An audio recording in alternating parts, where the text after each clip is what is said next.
con este tema de COVID en neonatología en sus instituciones? ¿Cómo es la estadística?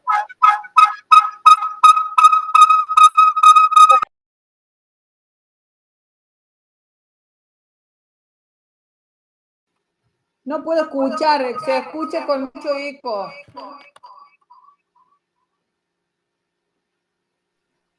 María, ¿probaste desconectar? No sé si estás con auriculares o no, porque sí se satura, todos te escuchamos como saturado o con mucho eco tu parlante. No sé si todos los audios se escuchan igual, pero particularmente el tuyo es el que se satura cuando lo habilitas. A ver, habilitalo de nuevo, María, a ver si se escucha ahora. Bueno, ahí lo apago, pero escucho mucho eco. Pero debe ser el tuyo. Bueno. María, ¿estás desde dos lados? ¿Estás en la compu y en el celu, por ejemplo? No, al celu, estaba queriendo entrar del celu, pero ya lo apagué, lo cerré. Bueno, la pregunta que hacía es, en sus instituciones, ¿cómo van con la estadística de COVID? Sobre todo, bueno, si están con la parte de neonatología, ¿cómo es su estadística? ¿Alguno la conoce? ¿Saben de algo? A ver, Carmen. En la época del COVID sí tuvimos pacientes, pero ninguno de gravedad, digamos. Creo que tuvimos un solo ventilado y ahora no ha bajado mucho pacientes con COVID. Estadísticamente no sé, pero sí tuvimos fallecimientos mamás embarazadas con COVID y un embarazo avanzado, pero en sí bebés que hayan fallecido, creo que uno, el que estuvo ventilado y no, después todos salieron, digamos, pero ahora no había ingresado ninguno. Bien, bien, bien. ¿Alguien más que haya tenido experiencia con estos pacientes?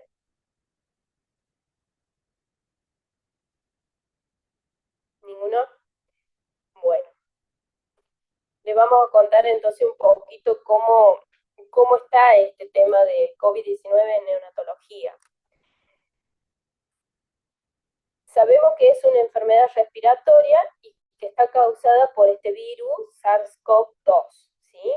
Y que este es un virus monocatenario, lo positivo lo mencionan, y que es causante del síndrome respiratorio agudo severo. Y aquí observamos casos confirmados de COVID-19 en todo el mundo, ¿no?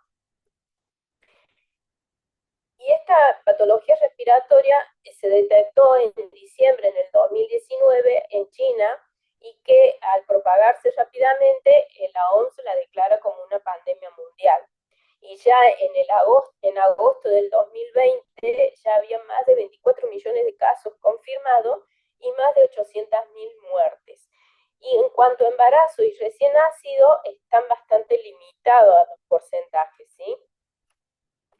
Durante el año 2021 y 2022 se experimentaron 5 olas de la enfermedad, donde va a dar lugar a diferentes variantes genéticas virales y características específicas. Esa presentación clínica en estas 5 olas fueron, primero, la insuficiencia respiratoria, que fue la más importante, luego una segunda ola que predominó los síntomas gastrointestinales, y en la tercera ola fue reemplazada por manifestaciones neurológicas, sobre todo con afectación periférica. Y a medida que se desarrollaron esta ola, apareció una reducción muy significativa de la edad media de los pacientes, así como transmisión predominante de hombres a mujeres. Y debido al retraso en el desarrollo de una vacuna específica, la población pediátrica llevó a hacer un aumento a la infección en grupos más jóvenes, ¿no? Debido a este retraso de la vacuna, y sobre todo también porque no había, digamos, un consenso de las características de esta vacuna y no había confianza, ¿no? Y sobre todo para con los padres, que muchos de ellos no permitían que los niños se vacunaran, ¿no? En cuanto a la población neonatal, se consideró que la transmisión puede infectarse por transmisión vertical, es decir, a través de la placenta o el tracto genital, o en forma horizontal, es decir, a través de la gotita respiratoria. La transmisión vertical digamos, sigue siendo la poco frecuente y en su mayoría es asintomática. En cambio, la más notoria es la horizontal, que es la que es a través de las gotitas respiratorias. Generalmente también se ha observado que hay una mayor proporción de neonato sintomático en grupos étnicos como afroamericanos, asiáticos e hispanos. Entonces, se sugiere que este es un papel muy importante cuando empieza a desarrollarse esta enfermedad sistémica. ¿Y cómo se presenta esta enfermedad? Se clasifica como temprana en mayor o menor a 48 a 72 horas de nacimiento, o de inicio tardío entre mayor o igual a 72 horas según en el momento del diagnóstico, ¿no? Es decir que más del 40% de los neonatos permanecen asintomáticos o pueden desarrollar síntomas como tos, rinorrea, fiebre, fiebre baja, ¿no? Vómito, y menos del 15% de los neonatos desarrollan síntomas moderados a graves como dificultad respiratoria, mala alimentación, vómito, diarrea o inestabilidad hemodinámica, ¿sí? Aquí vemos, muestra cómo es la transmisión que habíamos mencionado, que a través de la perinatal o postnatal a través de las gotitas respiratorias y la sintomatología que presenta este paciente. Bien, en cuanto al laboratorio, los hallazgos que se mostraron en esta infección fue la leucocitosis, la trombocitopenia y marcadores inflamatorios elevados. Y en cuanto a la imagen radiológica, generalmente en más del 60% de los neonatos infectados que presentan dificultad respiratoria consisten en un patrón intersticial alveolar, ¿sí? Y que también se puede observar en una ecografía pulmonar o en una tomografía computarizada. Se observa como una opacidad en vidrio esmerilado, ¿sí? Aquí lo observan ustedes. Bien. Entonces, la incidencia de estas manifestaciones clínicas, vamos a ver, que es de mayor porcentaje a nivel respiratorio, entre un 50 y un 70%, presentan hipertermia, y de esta manera va reduciéndose de acuerdo a los órganos que van a afectar, ¿no? A nivel gástrico, a nivel del sistema nervioso, a nivel de la parte cardíaca, a nivel de laboratorio. Y en la prematuridad, que es lo que también nos interesa mucho, tiene un porcentaje de menos del 2%, ¿sí? Y tuve el atrevimiento de preguntar la estadística en el hospital en nuestro hospital acerca del COVID-19 en neonatología. Y en la maternidad provincial, en el 2019, que se inició esta pandemia, tuvo un porcentaje bastante alto, que no solo es de neonatos, sino también de madres infectadas, ¿no? En el 2020 fue menos significativa y en el 2021 aumentó un poco más.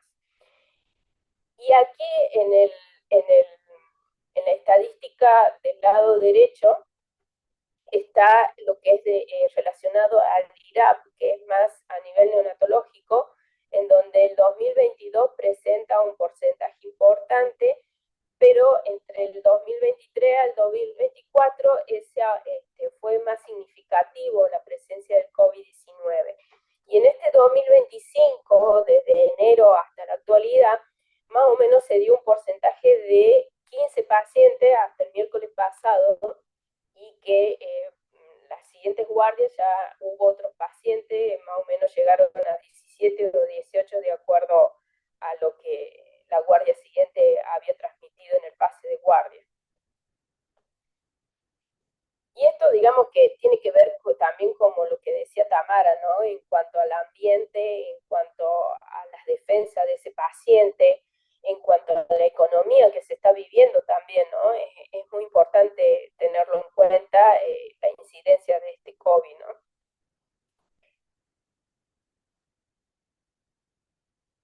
¿Alguna pregunta con respecto a esto?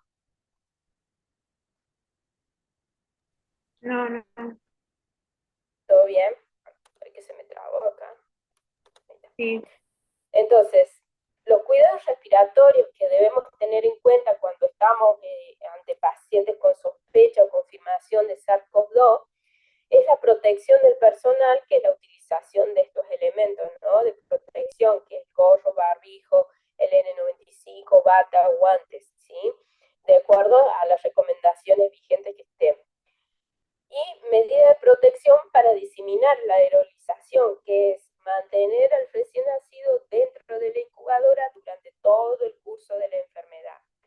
Y si están con ventilación no invasiva, aspirar si es muy necesaria la aspiración, ¿sí? En caso de extrema necesidad. Y los elementos que se utilizan, estos deben ser descartados, porque ya está comprobado que es una infección muy contagiosa. Y también se sugiere que las bolsas autoinflables se utilicen filtros EPA, y que la aspiración sea con circuito cerrado. Entonces, ¿cuáles van a ser nuestras principales intervenciones? Y son muchas, porque gracias a la pandemia hemos subido un escalón más, ¿no? En cuanto a respiratorio. Y bueno, lo vamos a tener en cuenta lo que es el soporte ventilatorio, que vamos a conocer lo que se le está brindando a ese paciente que necesita una ventilación mecánica, o si necesita cánulas de alto flujo, o si necesita esta oxigenoterapia permanente, su posición, la postura que le vamos a otorgar a ese paciente. En cuanto a la kinesioterapia respiratoria, las técnicas que vamos a utilizar, si es necesaria o no, ¿no? En cuanto a la rehabilitación, lo que está escrito aquí es más dirigido a la parte de adultos, pero en NEO es hacer este seguimiento de este paciente, ¿no? De saber si tiene un COVID positivo, de saber, y es asintomático, digamos así, saber cómo continúa su parte pulmonar en toda su vida diaria, ¿no? También en la educación debemos capacitarnos, y ya sea a kinesiólogos, a pares o a otros profesionales de la salud. En cuanto a la investigación, debemos desarrollar proyectos, redes colaborativas, ya sean nacionales o internacionales, realizar trabajos interdisciplinarios, creación de protocolos. Esto es importante en esta patología. La prevención de factores de riesgo también, es decir, es muy importante nuestro accionar en la prevención y promoción, es decir, difundir y educar es muy importante, no solamente a nosotros, a nuestros pares, sino también al equipo de salud, al restante equipo de salud o a familiares. Y en cuanto a la gestión, es esto de crear guías, recomendaciones, difusiones en sociedades científicas, la coordinación con recursos humanos, la conformación de equipos para manejar estos tipos de pacientes, ¿sí? Es decir, que en conclusión, ¿qué vamos a tener en cuenta con estos pacientes? Que esta pandemia ha producido un impacto muy importante en la salud de todo el mundo, y que afecta tanto a adultos, niños, lactantes y recién nacidos. Obviamente que el recién nacido es como que recién ahora está teniendo un poco más de importancia, ¿no? Y que la mayoría de estos pacientes neonatales con COVID-19 son asintomáticos o levemente sintomáticos, y no requieren de un tratamiento tan específico como en otras patologías. importante esto de que no hay una evidencia de separar a la mamá de sus hijos, y que es independiente del estado infeccioso materno, ¿sí? Entonces es importante conocer cómo va esta evolución de la enfermedad, cómo va la evolución de esta pandemia a futuro, ¿tá? Y que está muy relacionado con, como dije antes, con el ambiente, con el tema de las defensas de este paciente, ¿sí? Bien. ¿Cómo manejan ustedes estos pacientes? Si les ha tocado con pacientes de COVID-19, ¿cómo lo han manejado? ¿Han tenido en cuenta esta de la aerolización, el manejo de la protección del personal? ¿Cómo lo han manejado? En nuestro caso, hubo como un simulacro previo para colocarnos el equipo, el EPP, y después, como era todo tan nuevo, había mucha discusión en quién iban a ingresar a los aislamientos.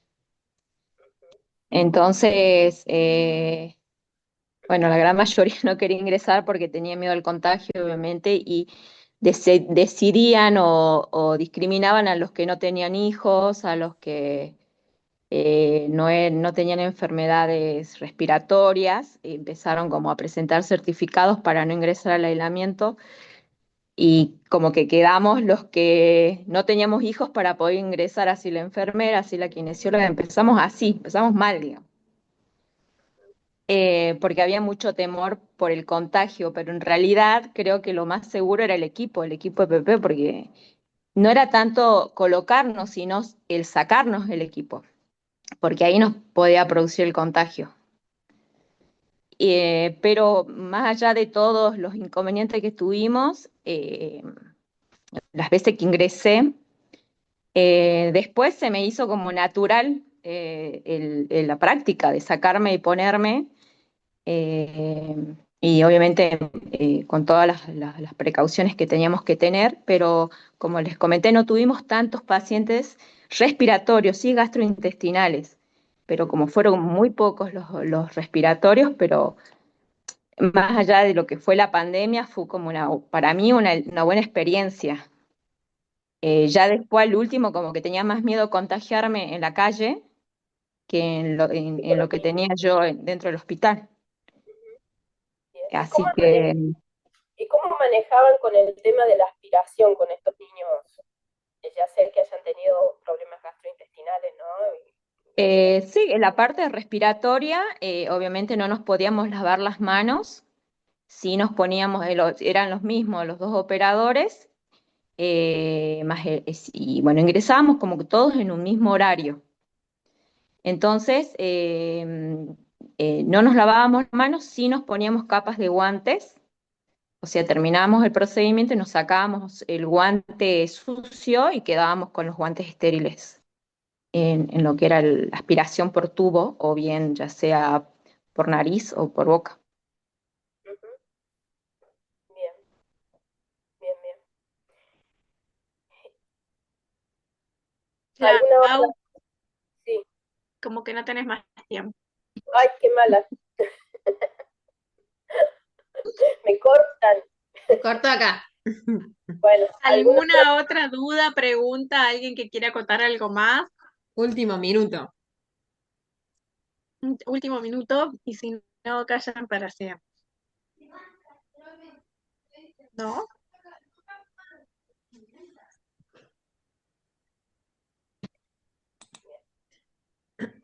Bueno, cualquier duda con respecto a la aspiración o el manejo de estos pacientes, bueno, está el WhatsAppito para que nos saquemos las dudas. Sí, o pueden ir anotando también para el próximo módulo, porque vieron después cuando ven la bibliografía y hacen como la conclusión de todo, ahí como que bueno, aparecen las dudas, así que nos volvemos a retomar el módulo que viene, por si tienen alguna otra duda más, anoten. Bueno, continuamos entonces, Sil, con tu oxigenoterapia, que nos queda poquito tiempo,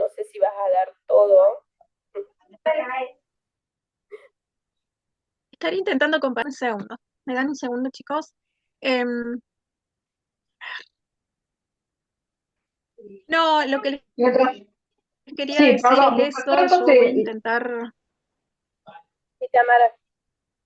sí, hago una consulta. Cuando dice que tenemos ahora en nuestra maternidad varios pacientes con COVID, ¿cada cuánto se cambia el filtro del respirador si está en alto flujo? Si está en alto flujo. Y eso es, digamos que una norma de cada institución, ¿no? Pero los fabricantes consideran que hay que evaluar el tema de la humidificación del respirador, que no esté tan impregnado de